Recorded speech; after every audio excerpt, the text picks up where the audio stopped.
নমস্কার বন্ধুরা, মানে কনস্ট্রাকশন অ্যান্ড কনসালটেন্সি ইউটিউব চ্যানেলের পক্ষ থেকে আবারও একটি নতুন ভিডিও নিয়ে আসলাম আপনাদের মাঝে। আজকের এই ভিডিওতে আলোচনা করব বন্ধুরা একটি দুতলা বাড়ির ফাউন্ডেশন ডিজাইন, অর্থাৎ একটি দুতলা বাড়ির ফুটিং ডিজাইন নিয়ে। একটি থাম্বনেল হিসেবে বলা যেতে পারে যে একটি দুতলা বাড়ির ফাউন্ডেশন সাইজ কত রয়েছে এবং ফাউন্ডেশন গভীরতা কত রয়েছে এবং ফাউন্ডেশনের যে মেস্ট্রি রয়েছে সেটিতে কত ডায়া রড ব্যবহার করব এবং ক্লিয়ার কভার কত রয়েছে এবং সলিং কি হবে, সম্পূর্ণ বিস্তারিত বিষয় নিয়ে আজকের এই ভিডিওতে আলোচনা করব। একটি ফাউন্ডেশন ডিজাইনের প্রবলেম সলভ করতে গেলে কিন্তু বন্ধুরা অনেক সময়ের দরকার হয় এবং অনেক ভিডিওটি বড় হয়ে যাবে। তাই এই ভিডিওতে শুধু আলোচনা করব যে একটি দুতলা বাড়ির ক্ষেত্রে ফাউন্ডেশনের সাইজ, রেনফোর্সমেন্ট, ডিটেলিংস কী রয়েছে সেই বিষয়ে। একটি ফাউন্ডেশন ডিজাইন করতে গেলে কিন্তু সেই এলাকার মাটির লোড বেয়ারিং ক্যাপাসিটি বের করতে হয়। সেই মাটির লোড বেয়ারিং ক্যাপাসিটি নিয়েই কিন্তু আমাদের ফাউন্ডেশন ডিজাইনটি করতে হয়। আমরা তো আর জানি না কোথাকার মাটির লোড বেয়ারিং ক্যাপাসিটি কত, তাই আমরা একটি থাম্বনেল হিসেবে আজকের এই ভিডিওতে বলবো। তো চলুন এখন বেশি কথা না বাড়িয়ে মূল ভিডিওতে ফিরে যাই। তার আগে বন্ধুরা, আপনি যদি আমাদের এই চ্যানেলে নতুন হয়ে থাকেন তাহলে অবশ্যই আমাদের এই চ্যানেলটি সাবস্ক্রাইব করুন, কারণ বাড়ি নির্মাণের একমাত্র সঠিক পরামর্শ দিয়ে থাকে বাংলার এই চ্যানেল মানে কনস্ট্রাকশন অ্যান্ড কনসালটেন্সি। তাই অতি অবশ্যই আমাদের এই চ্যানেলটি সাবস্ক্রাইব করুন প্রতিনিয়ত ভিডিও দেখার জন্য। Design of foundation for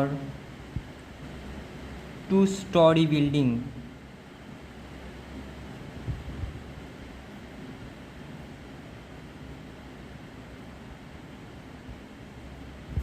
For residential building, not commercial building. একটি দুতলা বাড়ির ফাউন্ডেশন বা ফুটিং ডিজাইন নিয়ে আজকের ভিডিওতে আলোচনা করব।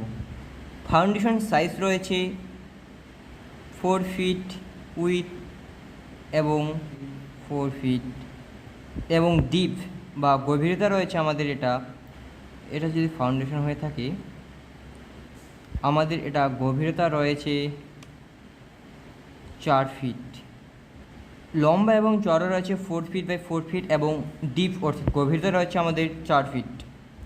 এরপরে দেখে নাও যে ফুটিং কাস্টিং করার সময় নিচের যে মেস্ত্রি রয়েছে সেটির নিচে যে সোল্ডিং করা হয় সেই সোল্ডিং ফাউন্ডেশনের নিচে আপনার 2 ইঞ্চি বালি দিবেন এবং তার উপরে আপনারা 3 ইঞ্চি ব্রিক ওয়ার্ক করবেন,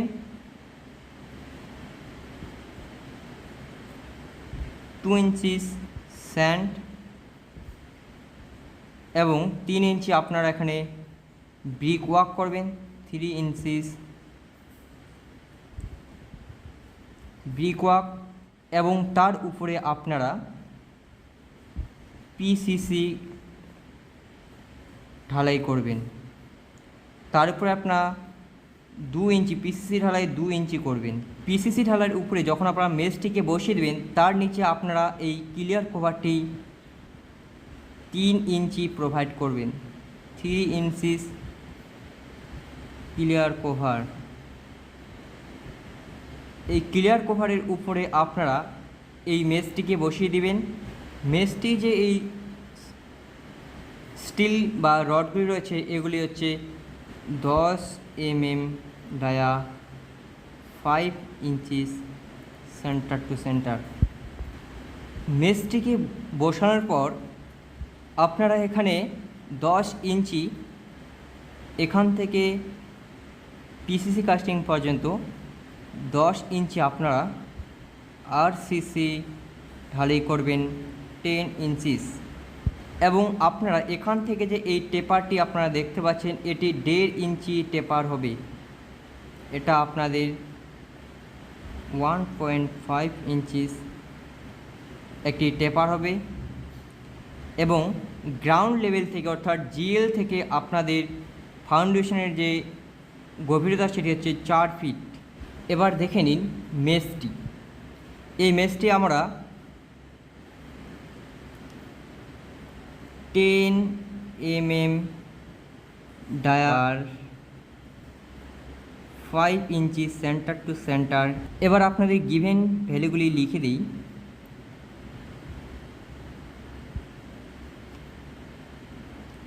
গিভেন ভ্যালু রয়েছে আমাদের স্টিল রয়েছে 10 ডায়াবার এবং ফাউন্ডেশন যে সাইজ রয়েছে সেটি হচ্ছে foundation size 4 feet into 4 feet এবং ডেপথ রয়েছে 4 ফিট। ফাউন্ডেশন সাইজ গেল। এবার এই ফাউন্ডেশনটি কাস্টিং করার সময় আপনারা কত গ্রেডের লোহা অর্থাৎ এফি ব্যবহার করবেন? 415 গ্রেড অফ স্টিল।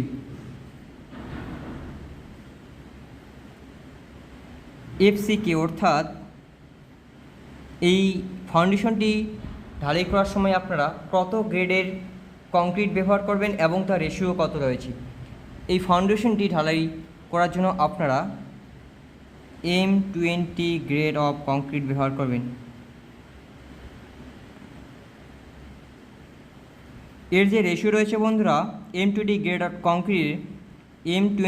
অফ কংক্রিটের যে রেশিও রয়েছে সেটি হচ্ছে 1:1.5:3। আপনারা যদি এখানে সেটা বালতি দিয়ে পরিমাপ করেন, সেক্ষেত্রে আপনার 1 বালতি যদি সিমেন্ট দেন, 1.5 বালতি আপনাদের বালি দিতে হবে এবং 3 বালতি পাথর দিতে হবে। এর সঙ্গে বন্ধুরা আপনারা জল কতটুকু অ্যাড করবেন, এটা কিন্তু একটি ভাইটাল জিনিস। কংক্রিট মিক্স করার সময় ওয়াটার সিমেন্ট রেশিও, 1 প্যাকেট সিমেন্টে আপনারা M20 গ্রেড অফ কংক্রিট বানানোর জন্য 32 লিটার ওয়াটার অ্যাড করবেন। বুঝতে পারলেন? একটি ফুটিং কাস্টিং করার সময় বা একটি ফুটিং ডিজাইন করার সময় কিন্তু বন্ধুরা আমাদের সেখানকার মাটির লোড বেয়ারিং ক্যাপাসিটি কত সেটি কিন্তু জানতে হয়। আমরা তো আর জানি না কোথাকার মাটির লোড বেয়ারিং ক্যাপাসিটি কত, তাই আমরা একটি রাফ বা থামরুল হিসেবে বলছি যে একটি দুতলা বাড়ির ক্ষেত্রে ফাউন্ডেশন রেনফোর্সমেন্ট ডিটেলস এবং তার ডেপথ উইথ কী রয়েছে এবং এই ভ্যালুগুলি আমরা কিভাবে পেলাম, এগুলি যদি আপনাদের আমরা ডিটেলসে বলতে যাই তাহলে কিন্তু ভিডিওটা লেন্দি হবে এবং 1.5 থেকে 2 ঘন্টা সময় লেগে যাবে একটি ফাউন্ডেশন ডিজাইনের প্রবলেম সলভ করতে। তাই আপনাদের শুধু গিভেন ভ্যালুগুলি বললাম যে একটি দুতলা ফাউন্ডেশন কাস্টিং করার সময় কিভাবে করবেন এবং কি কি জিনিস মাথায় রাখবেন। তো বন্ধুরা, এই ছিল আজকের এই ভিডিওটি ভালো লাগলে লাইক কমেন্ট শেয়ার করতে একদমই ভুলবেন না। আর আমাদের চ্যানেলে যদি আপনি নতুন হয়ে থাকেন তাহলে অবশ্যই আমাদের এই চ্যানেলটি সাবস্ক্রাইব করুন পরবর্তী ভিডিওগুলো পাওয়ার জন্য, কারণ বাড়ি নির্মাণের একমাত্র সঠিক পরামর্শ দিয়ে থাকে বাংলার এই channel Bhanu construction and consultancy. তাই অতি অবশ্যই আমাদের এই চ্যানেলটি সাবস্ক্রাইব করুন পরবর্তী ভিডিওগুলো পাওয়ার জন্য। ধন্যবাদ।